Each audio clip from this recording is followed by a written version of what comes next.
Hello everyone, this is Jason from Primetime Aquatics, and in this video, super excited to bring you part 5 of our fish room tour. In this video, we are going to be looking at the 20 longs directly behind me as well as the 29s, and we're going to be looking at the 50-gallon lowboy on this side of the fish room. If you've missed the first 4 parts, highly recommend check them out. They're pretty cool. I'll put them in the description below. If you want more information on some of the fish that we feature in this video, if we've done species profiles on them, we will put those links in the description below as well. I appreciate you being here. Thanks for watching, and I hope you enjoy the video. So welcome to part 5 of our fish room tour. Here we have our other 50-gallon lowboy. I know our multi 50-gallon lowboy is a very popular tank, but we do have another one on this side of the fish room, and we went for a very different feel compared to the multi tank. As you can see, this is a heavily planted tank. We've got a lot of crypts in here. We've got some anubias. Joanna did this tank a while back, and I really like it. There's a little bit of green hair algae on this, some of the rocks, and floating kind of close to some of the plants, but I don't mind that at all. I think it just kind of gives it more of a natural feel. The fish in here, we've got a few different types. We've got Apistogramma, the fire reds. You're going to see some black mollies in here that have been breeding for us, which is pretty cool. And we've got some pencil fish in here. The other two that we have in here that are a little bit harder to spot sometimes, we've got a couple super red bristlenose plecos in here. And then we also have, I believe it's 4 orange laser cory cats that I put in this tank, and it's a good mix. Everybody's getting along well. Really like looking at this tank. It's right in the center of the fish room, and it's where the couch is kind of surrounding this tank, so you can see it from all different types of angles, and it's kind of a unique look depending on which side of the fish room you are sitting on. But this is really just a relaxing tank to look at. Now when it comes to lighting, we have a Phoenix Stingray light on here, just one of them, and that's been more than sufficient to grow a lot of these lower light plants. Now filtration, we do have a canister filter on here. It's a Sun, and it's been on here for about a year now, and we do have an air stone.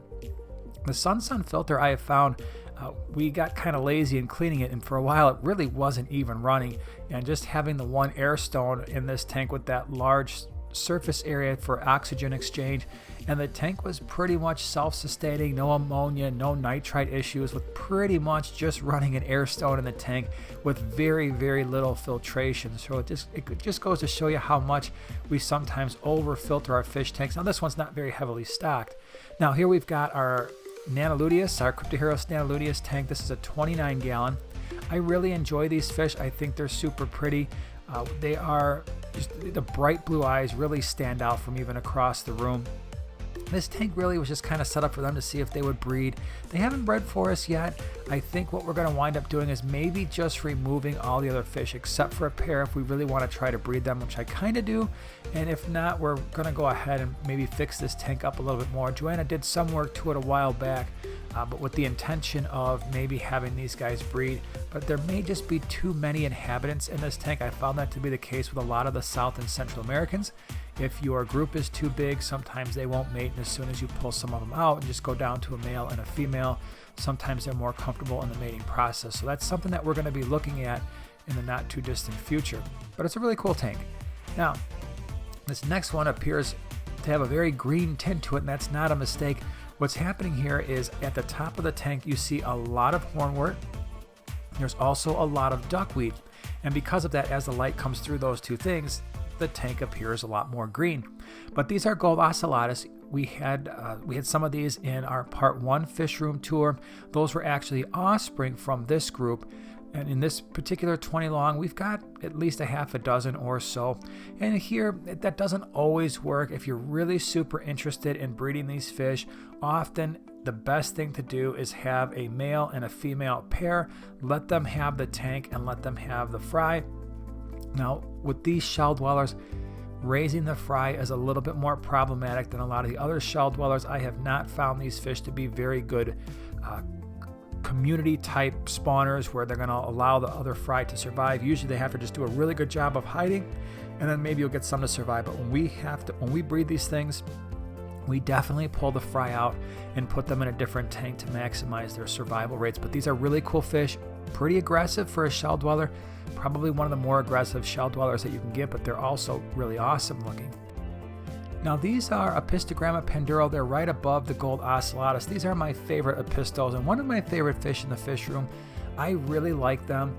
I like the aquascape on here. Again, we're just dealing with Phoenix stingray lights as what's lighting these relatively low light plants.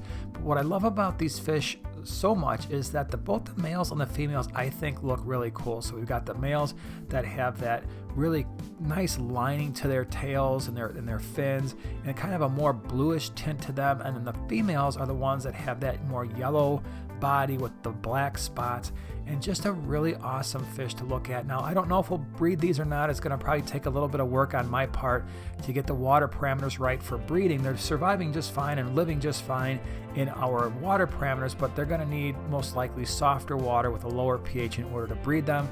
So we'll have to see if I take the time to do that, but if not, right now they're doing great at our water parameters, which is on the harder side, pH close to an 8, which again, these fish they're used to that kind of water parameter, but for breeding we're going to need something different.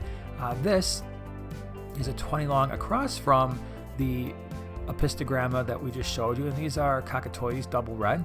I like these a lot. Now there's some things going on here. When we originally got these, we got a lot of them, I think at least a dozen, and some of them are clearly not breeding quality. So what's going to happen is some of the fish that are maybe not looking like they should be breeding, we're going to move those into the 125 that I'm going to show you in the part 7 of our fish room tour, and then probably leave a pair in here hopefully to breed, because we actually have a couple what I think to be our nice looking males, and the females are in good shape, but some of these males I definitely don't want their gene pool in something that I would be breeding. So we'll move them out.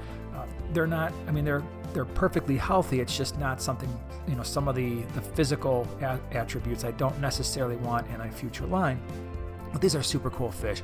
I love their color. I love their personality. Right now they're working out as a large group because they grew up together. Sometimes this is ill-advisable to try to keep this many apistos in a 20 long, but for right now it's working well. But some of these are definitely going to be moving out at a later time. Again, Phoenix stingray light on here, just regular standard gravel. The plants that you see is a mix of jungle val and anubias. I think there's a crip in here as well. There's also a bristlenose pleco in here that's kind of keeping the tank looking good and keeping it algae free. But this is an awesome fish. Highly recommend. If you get a chance to keep apistos, it's not a bad idea. They're just nice. It's a smaller fish with a lot of nice personality. This is a 29. Down below, it's actually next to the nanoluteus tank. This is kind of turned into a catch-all community tank with some older fish in here. You see some rasboras. We've got some albino cories in here, some older rams. We have an angelfish in here that's on the older side. And then also we have a couple of really old Apistogramma mendezi. I actually did a species profile on these fish before. I'll put that in the upper right hand corner as well as in the description below. They're super cool apistos, but the couple that are left are very, very old. But if you want to see them in their when they were young and vibrant, definitely check out that video because they were really cool looking. A year and a half ago, 2 years ago when we first got them. But this is it's a great tank. We see this large sword plant here. I like that a lot, and it's a lot of fun to watch. And finally, we have our mixed Neocaridina shrimp tank. If you are interested in shrimp and you want to have a really good source online, we have a sponsor, Flip Aquatics, flipaquatics.com. I'll put their information down in the description below. They've got some really awesome shrimp. This is kind of a mixed tank for us. We've got some cherries in here. We have some that are just mixed shrimp, and so we'll usually pull the cherries out and we'll sell those, and then we'll sell the other ones as mixed shrimp. And we've got a little bit of culling to do. We'll probably pull some of the better cherries out and start another colony, but really like this tank. I love shrimp. They're super awesome. We've also got a couple of long fin lemon drop plecos in this tank that have not yet bred for us, but they are in there. Here you're looking at a moss ball. So this is part 5 of the fish room tour. I hope you enjoyed it. If you did, share, subscribe, and we'll have the next part out pretty soon. Thanks for watching.